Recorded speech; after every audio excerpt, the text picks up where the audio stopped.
Welcome to this C4A Academy episode on the transition to the letterboard. We will discuss when to use a sensory board, punctuation on the letterboard, using the letterboard, and typers with complex motor challenges. The sensory board. Hello everyone. Today we're going to talk about the transition to the laminated letterboard. Judy? Okay, so hi everybody. Okay, so in the past videos you've been seeing us working a lot on using these different kinds of stencils, right? The 3 stencils, then we move to the big 26 letter stencil. And I know different teachers may use different methods.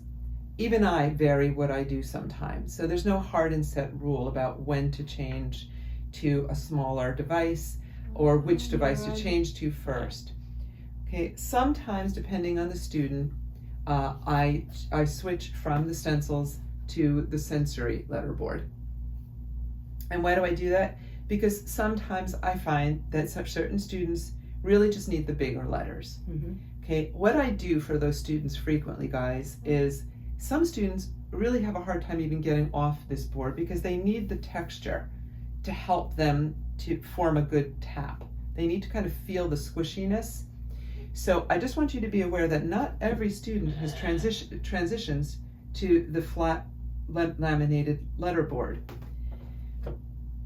What I do with this board is I take a Sharpie or a magic marker, okay, and I make an X on the top right hand corner here, and I make at least a dot for a period down here.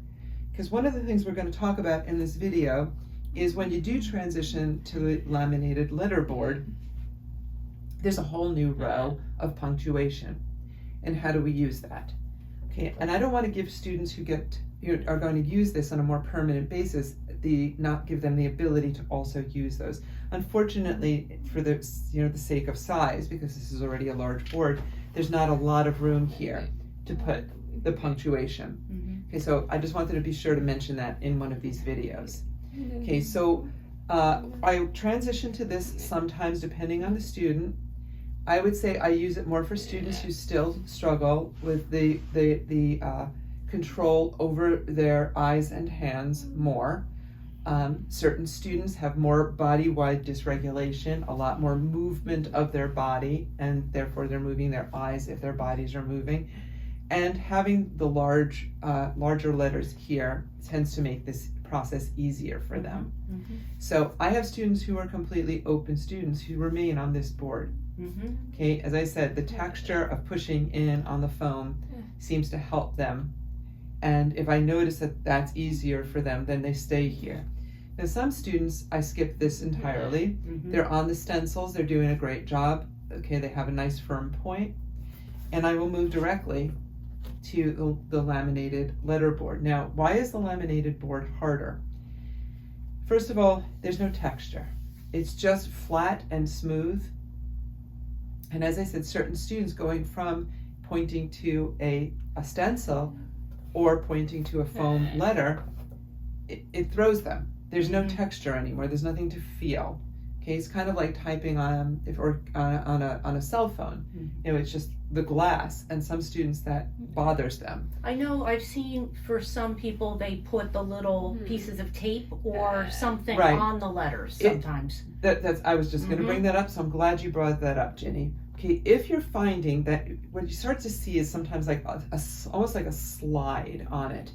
So what we do then is if you could find those little teeny clear round pieces of Velcro, you take the side that's clear, it's the harder one, not the soft fabric-y one, and just put the dot right in between the letters. That gives them a little bit more feedback and makes it easier. Okay. Putting the Velcro on the letters gives our fingers the feedback that we have hit the target. That is why so many typers love keyboards. There is the tactile feedback. Punctuation on the letterboard. What I also wanted to point out to you here is the row of punctuation. Okay, what do we have here? First we have an X. I made a mistake. We have talked about this in other videos. The backspace key. It's the backspace key. Although remember that sometimes I want to come back to this in more detail in a moment. We have what could be an apostrophe or a comma, an exclamation point, a question mark, a period, and then one of the most important buttons on any of these, the done button. Mm-hmm. Why do we need a done button? Supposing somebody is talking and Elizabeth is talking and she says 5 sentences. She hits a period, she's not finished. Just as though I'm talking to you now and I'm saying multiple sentences in a row. Mm-hmm. We don't want to interrupt them when they're talking, so this tells us they are now finished talking. Mm-hmm. Okay. And which is equivalent to the return on when you get to the keyboard. So when they hit return, when Elizabeth hits return on the keyboard, I know that she is done. Okay, not even on my keyboard though, so we'll have to come back to that. Okay. Okay, on an ordinary keyboard, for example, when Alex is talking, he uses a regular Bluetooth keyboard, and you hit the period, a period's a period. Yeah. It talks, but that doesn't mean he's necessarily finished talking. Okay, well, we use a different kind of device. We'll so get to that. We'll get to that. Okay. Now, I wanted to point out a couple of things. Some people will just say if the non-speaker is using a contraction, won't. Okay, some parents have the child use this as the apostrophe. Mm-hmm. Okay, it can start getting confusing. Mm-hmm. Okay, so I do have to leave it up to different parents and communication partner styles. Mm-hmm. What I tend to do is, because this is now yet another motor movement, Mm-hmm. I tend to not demand it unless we're doing a formal essay. Mm-hmm. So if they write W-O-N-T, I'm going to say won't when the word is done, and I'm not going to demand that they use the apostrophe. Well, think about it. When you're on a keyboard typing in Word, you don't put in the apostrophe. It puts it in for you these days. These days it does. Okay, so I just wanted you to understand, I mean, sometimes I do demand it, and there's also a limited amount of punctuation on here. So for formal essay writing, just to have this in a video, I make my son Alex spell out a lot of his punctuation. Mm-hmm. Theoretically, he could do a double tap on there to make a quotation mark. Mm-hmm. However, for the sake of it being nice and clean, I do make him spell out open quote. Mm-hmm. We shorten things. Mm-hmm. My feedback is that you use that punctuation for the comma only, and let contractions be typed without an apostrophe. We have enough challenges getting to the letters, and can tackle that punctuation on the keyboard. Using the letterboard. Mm-hmm. All right. Now, why did I hesitate on this? It is a backspace button. So supposing Elizabeth here is spelling sport, S-P-T. Oh, she made a mistake. Mm-hmm. She can go up and backspace it and then hit the O. Okay. Sometimes if a student self-corrects super quickly, she hits the T, rapidly goes to the O. I know that S-P-T is not a word in English, so I won't force her to go up here and lose the flow of what she's spelling. I'll just say O Mm-hmm. and go from there. Mm-hmm. Okay, again, that's a judgment call. If I'm at all in doubt, I will then do an I reset and say, I'm sorry, did you want the O? If you wanted it, go back to it. Okay, and let's say she then, hits the E, I'll say, oh, that's a moment I might use to practice getting up here to backspace. But sometimes, guys, when a speller is talking, they change what they want to say. Yes. I do it all the time. Okay, I may not like that word that I just chose. I may want to use a different word that better expresses what I'm saying. Sometimes we all, if you think about, I just did it. Mm-hmm. Changing the entire structure of the sentence. I may want to X out the whole sentence. How do we do that? I've now spelled, I want to go. Now, on the CP, am I Xing out the O? Am I Xing out the word go? Am I Xing out the whole thing because I want to do the whole sentence? And unfortunately, because this doesn't tell, it just tells me I made a mistake or I want to change something. So typically what I do, I notice the patterns of my non-speakers. A lot of them, if they want to change what they're doing, will suddenly stop spelling. Yeah. They that freeze, thinking finger that's... or like, they start wandering with their finger, Yeah. or they'll start hitting just, nonsense. And I will then say, okay, I know this person is an open communicator. Therefore, if they suddenly are either spelling out garbage or hesitating or pausing, it's a clue to me to intervene in that moment. Okay, I will say, did you want to change something? Okay, if you did, hit the X. Yes. Okay. Did you want, I want to go? No. Okay. I want to. I want. Yes. Great. I want. Let's go from there. Mm-hmm. So sometimes you'll actually hear me parsing out sentences word by word to find out where the mistake happens.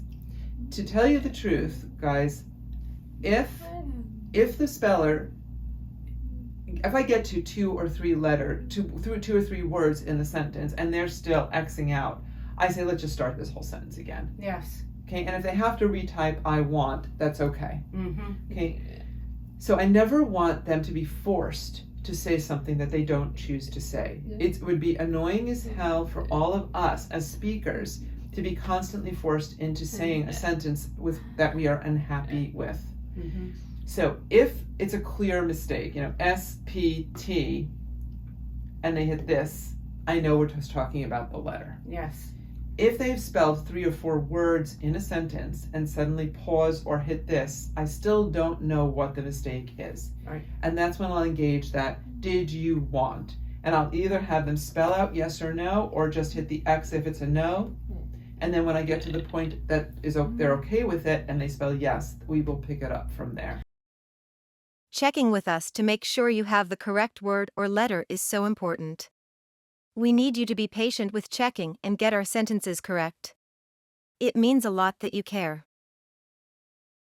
Complex motor challenges. There. So let me ask you, you mentioned that there are some typers who perhaps will never get to a keyboard because of their motor challenges. I believe you sort of said some may end up staying on the sensory board, Correct. right? Let's just say there are some. At that point, when they're proficient, then can you perhaps on this put in even a little piece of paper that says spacebar at the bottom and put some punctuation on the side? Or is that too much? I don't do the space bar, Ginny. That would be, the students who are going to remain on this are quite motor affected. Okay, Okay. and that's just more that they have to go down to hit that. It just helps the CP to know, again, as we spoke about, whether it's THER is the starts with R or there. You Right. know, that whole It does. parsing. Unfortunately, there, as I said, I have several students who also have cerebral palsy. Right. Okay, this is really hard for them. Mm-hmm. Okay, because they have real motor control issues and a lot of extraneous body movement. Mm-hmm. Anything I can do to make this simpler for Right. them, I'm going to do. Okay. So I tend to not put more punctuation Mm-hmm. than, I sometimes I'll use like a red sticker down here for done. Mm-hmm. Just as I said, use a Sharpie for a period, Mm-hmm. and then just the X. Those Okay. are the most important. All right. Because worst comes to worst, they can spell out QUES and I'll know they want a question mark. Mm-hmm. Or I don't even force them to do it, because if they're saying, what are we having for lunch? I know the question mark is there. That's right. Okay, so if they're stuck on this board, I Mhm. tend to not overcomplicate. All right. Because this is hard enough for them. All right. Okay, and this also, one last thing to mention, because this is a whole new row of punctuation here, it's really hard sometimes for the guys to get over to it. Mm-hmm. It's new to them to move past the letter row. So you will see an increase initially in coaching. Yeah. So you'll see a lot more of me. I'm going to pretend that this is facing Elizabeth, right? But just I want the camera to be able to see it. Yes. You'll see a lot more of me doing this. Over here, get over here, move all the way. Come on, get to that right so you get to your punctuation in the beginning.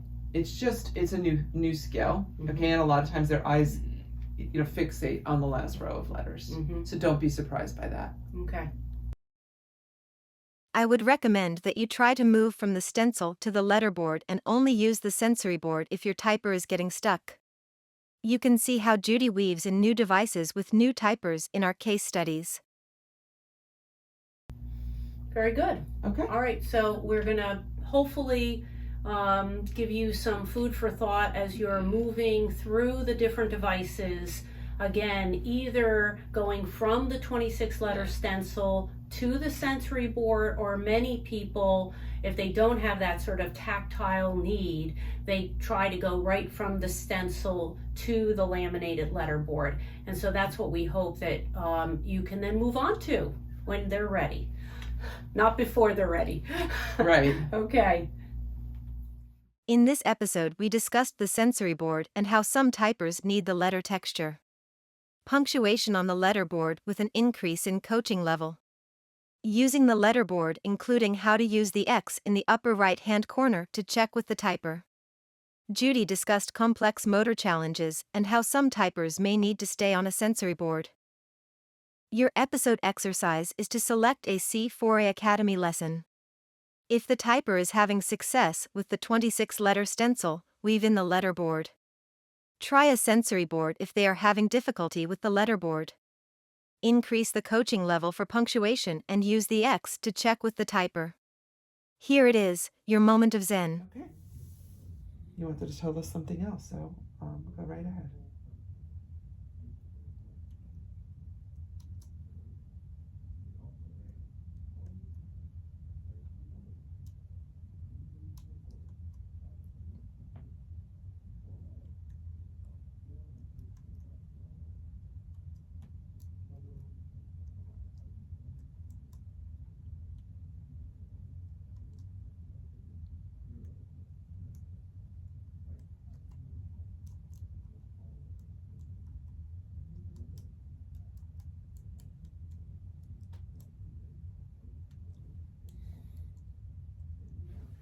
Go ahead, sweetheart. Mm-hmm.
Okay, Paul, come back, my love.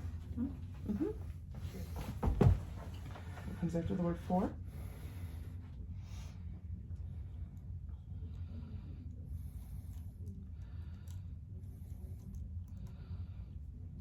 Mm-hmm. Did you want to say anything else, Angel? Go ahead.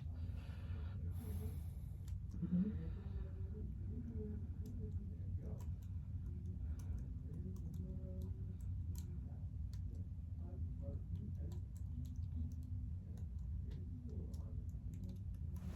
Come on, Paul. Come and sit, Angel. Come and sit.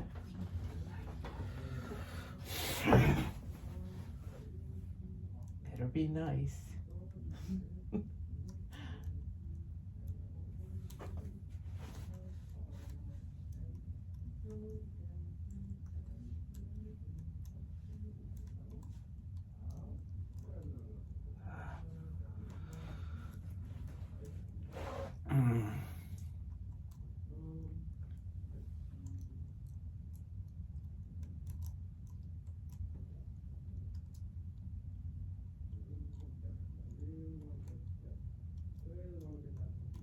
Thank you, sweetheart.